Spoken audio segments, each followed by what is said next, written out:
उसका हस्बैंड जो था उसने उसको कत्ल किया था। हस्बैंड की आपस में लड़ाई थी और वो हस्बैंड ही उसको बाइक पे लास्ट टाइम लेकर गया था और उसने पहाड़ पे ले जाके और उसको कत्ल करके और उसको नीचे फेंक के। मैंने देखा है बहुत सारे लोग हैं भूखे मर जाएंगे, गलत काम नहीं करेंगे। बिल्कुल सही। एक अभी और केस मैंने देखा उस पे यूट्यूब पे कि सर कहीं मिला है, वो सास ने जो पका के जो बच्ची जो है ये 1 महीने से पहले की डेड बॉडी है और मेरी बच्ची उसी जगह पे मिसिंग है जहां से ये डेड बॉडी मिली। उसी जगह से हमने ये समझा कि ऐसा तो नहीं है कि फादर ने खुद ही मार के ऑनर किलिंग करके और अब आके ये इस तरह से कहा। तो खैर उनका डीएनए मैच हुआ तो वो उनकी बेटी थी। खैर वो फिर पता चल गया तीनों ही उसके साथ सेक्स करते थे और वो प्रेग्नेंट हो गई थी। और दी फैक्ट्स वर सो डिस्टर्बिंग कि जिस भाई ने वीडियो बनाई है उसके बच्चे से प्रेग्नेंट थी और उसने अपने दूसरे बाप और भाई को प्रॉपर्टी के लिए एक्सपोज किया कि ये दोनों अंदर चले जाएंगे और प्रॉपर्टी मुझे मिल जाएगी। लेकिन अब लोगों को ये नहीं पता ना कि डीएनए नाम की भी कोई चीज होती है और डीएनए मैच हो जाता है और वो सारी चीजें होती है। तो दैट वाज वेरी डिस्टर्बिंग। एक अभी और केस मैंने देखा उस पे यूट्यूब पे कि सर कहीं मिला है, वो सास ने जो पका के जो क्या है ये अब आई डोंट नो इतना वाइल्ड क्यों है लोग बहुत ज्यादा। अच्छा पता है ये ज्यादातर तो एक तो गैरत के नाम पे इस तरह के बहुत कत्ल होते हैं। जैसे बीवी का अफेयर चल रहा है, मियाँ को पता चल गया तो उसने ये कर दिया, इस तरह से मार दिया। फिर मर्द जो इस तरह से मरते हैं उनमें ये है कि बीवी को पता चल गया कि जी हस्बैंड का ये है तो वो उसमें इंतकामन जो है वो इस तरह की जो है वो कार्रवाई है। तो मेरे ख्याल से तो ये बहुत सीरियस किस्म के साइकोलॉजिकल इश्यूज हैं। This is not normal. ये नॉर्मल नहीं है कि जिस सास ने पकाया बाकायदा उसका सर, ये सोच के तो लगा चढ़ जाता है। बंद कर दी video. But that's you know ये चीजें सोसाइटी में देखें आप और मेरे जैसे जो लोग हैं या और जो 90% लोग टीवी देखते हैं या जो खबरें देखते हैं उनके ऊपर भी तो असर होता है ना। बिल्कुल पड़ेगा। साइकोलॉजिकल ट्रॉमा होता है और सारी चीजें ये असर अंदाज होती हैं। मुझे मेरे अपने बेटे से बात हुई तो यही कि ये कुछ इस किस्म की चीजें हैं, मैं नाम ज़ाहिर नहीं लेना चाहती इस पे, उसकी वजह से ये सारे काम होते हैं और इसके पैसे मिलते हैं डॉलर्स में। मैं आप जो ब्लैक डार्क वेब की बात कर रही हैं आप और वो पहले भी सुनने में आया था वो सारी चीजें। लेकिन चले अगर हम उसको कंसीडर भी कर लें, लेकिन एक बंदा अपने ही जिगर के टुकड़े को उसको क्यों करेगा लाइक वो करने के लिए वो हो जाते हैं ना, हिप्नोटाइज हो जाते हैं। पैसा भी एक तो बहुत नजर आ रहा होता है, फिर हिप्नोटाइज। जैसे कि मैं एक वीडियो देख रही थी कि उसमें लड़कियां जो है वो गलत काम की तरफ क्यों गई कि उनको डॉलर्स दिखे। अब बहुत सी यहाँ पे ऐसी लड़कियां भी हैं जो गलत किस्म के कामों में गई हैं सिर्फ पैसे के लिए, क्योंकि घरों में तंगी थी। अब देखिए भाई ये तो आपके मॉरल वैल्यूज पे अपने कैरेक्टर पे डिपेंड करता है ना। देखिए हमें अल्लाह ताला ने 2 रास्ते जिंदगी में बताए हैं, एक अच्छाई का बुराई का।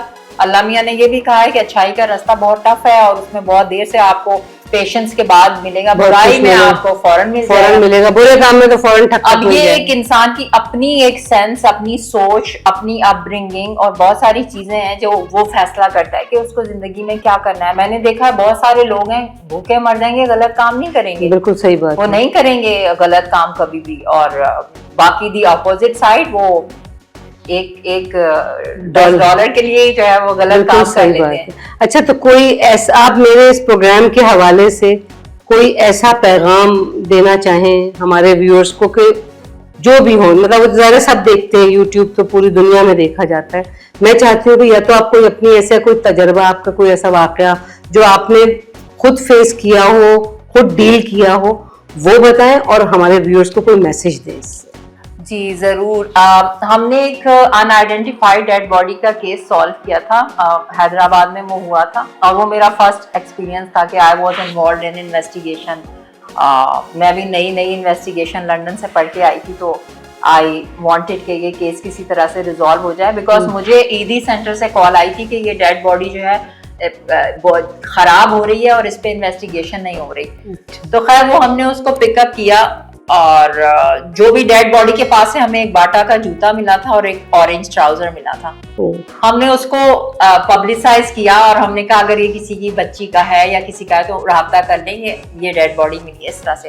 तो खैर एक साहब आए, उन्होंने कहा मेरी बच्ची जो है ये 1 महीने से पहले की डेड बॉडी है और मेरी बच्ची उसी जगह पे मिसिंग है जहां से ये डेड बॉडी मिली, उसी जगह से। हमने ये समझा कि ऐसा तो नहीं है कि फादर ने खुद ही मार के ऑनर किलिंग करके और अब आके ये इस तरह से कह रहा था। खैर उनका डीएनए मैच हुआ तो वो उनकी ही बेटी थी।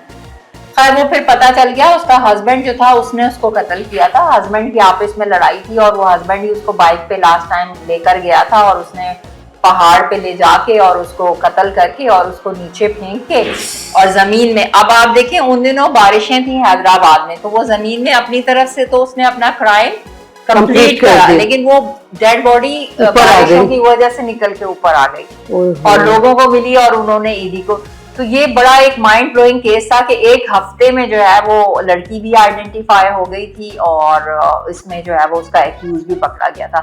तो दैट वाज अफसोस की तो बात थी because we couldn't bring the girl back, she was no more. वो बड़ा हर्टफुल पार्ट था इसका, लेकिन कम से कम इतनी तसल्ली हुई कि उसे स्केलेटन को जो जमीन पे मिला था उसको इंसाफ मिल गया और उसका एक्यूज पकड़ा गया। और बाकी मैं मैसेज ये देना चाहूंगी कि विक्टिम्स जो हैं वो जरूर रिपोर्ट करें। आपके साथ कोई भी ज्यादती हो रही है, कोई भी क्राइम हो रहा है, there is a law enforcement, there are NGOs to help you. कभी भी, अब तो सोशल मीडिया है तो कभी भी जो है वो आप उसको जुल्म को सहे नहीं, उसको रिपोर्ट जरूर करें, क्योंकि अगर आप नहीं रिपोर्ट करेंगी तो वो दरिंदा किसी और की जिंदगी बर्बाद करेगा। बिल्कुल। तो एक्यूज शुड बी अरेस्टेड। और दूसरी बात ये कि किसी पे झूठा इल्जाम ना लगाएं। यहाँ पे मैंने देखा है लड़कियों के अफेयर चलते हैं, लड़के छोड़ के दूसरी शादियां कर लेते हैं, वो उनपे फिर रेप के इल्जाम लगाती हैं कि इसने ये किया, इसने किया है। तो किसी पे रेप का झूठा इल्जाम, ये बहुत बड़ी एलिगेशन है, तो किसी पे झूठा इल्जाम नहीं लगाएं। तो जो भी जेन्युइन आपके साथ ज्यादती हो रही है आप उसको जरूर पुलिस में रिपोर्ट करें। नहीं बिल्कुल, थैंक यू सो मच कि आपने मुझे अपना इतना टाइम दिया और आप आई, मेरे लिए बड़ा ऑनर था। और मैं इंशाल्लाह ताला आपके साथ तो ये सिलसिला मैं जारी रखूंगी वक्तन के भाई इस तरह की जो चीजें होती हैं और जो भी हम इस पे बैठ के बात भी करेंगे। तो व्यूअर्स, इन्होंने, फौजिया ने बहुत अच्छे मैसेजेस दिए और इन्होंने ये बताया कि आप कभी भी जुल्म सहे नहीं। अगर कोई जुल्म कर रहा है तो मे बी वो साइकोलॉजिकली इतना डिस्टर्ब है कि उसको डॉक्टर की जरूरत है। तो प्लीज आप एनजीओ से रब्ता करें, पुलिस से रब्ता करें, जहां आप कंफर्टेबल महसूस करें, जिस तरह से जरूर इस केस को आगे लेके जाएं और जुल्म ना सहें। शुक्रिया।